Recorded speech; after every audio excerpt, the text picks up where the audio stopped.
All right, over the past several months, we've seen substantial reporting on a phenomenon that's come to be known as AI psychosis, where people reportedly experience severe paranoia, delusions, and other mental health crises while using generative AI tools like ChatGPT. And this week, the maker of that technology, OpenAI, released new data that sheds more light on the concerning trend.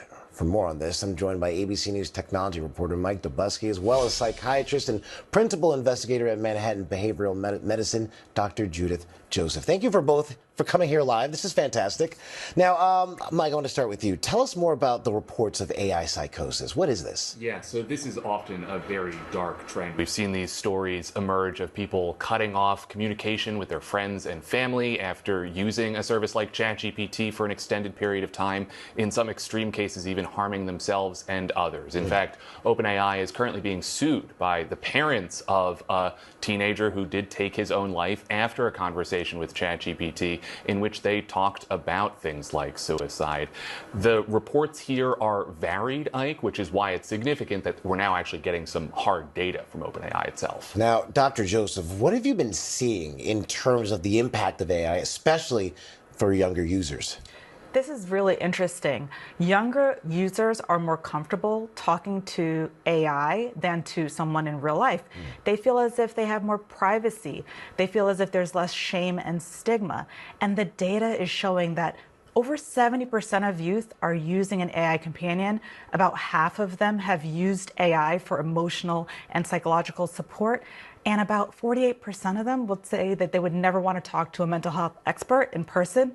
So they're more comfortable using this technology. These are concerning findings. So is OpenAI or other AI companies like this, are they saying anything about this, Mike? Yeah, so OpenAI does say that their latest technology, which is called GPT-5, it's kind of like the engine that underpins ChatGPT, is better by about 40 to 50% at handling these sensitive conversations. And they also say that they've consulted with about 170 mental health experts, psychiatrists, and other professionals to basically understand how to approach conversations like this. And what they walked away with was that not every expert agrees with how ChatGPT handles any given situation, but by and large, it is better than what it once was.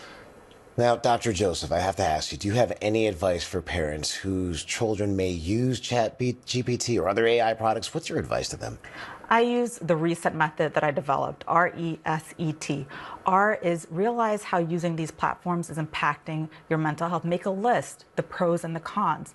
E is educate yourself. Learn about the recent data, like the data I just talked about, and how it impacts this developing brain. The S is come up with a strategy, a plan. So as a family, are you going to limit access? Are you going to only use during a certain time of the day? Are you going to balance it with in-person discussions? The second E is expectation. What are you hoping to get out of this plan? Are you hoping to feel more connected, less lonely, better sleep, less depressed? And the T is the thoughtfulness. Look back on the plan. Was it too rigid? Was it too relaxed?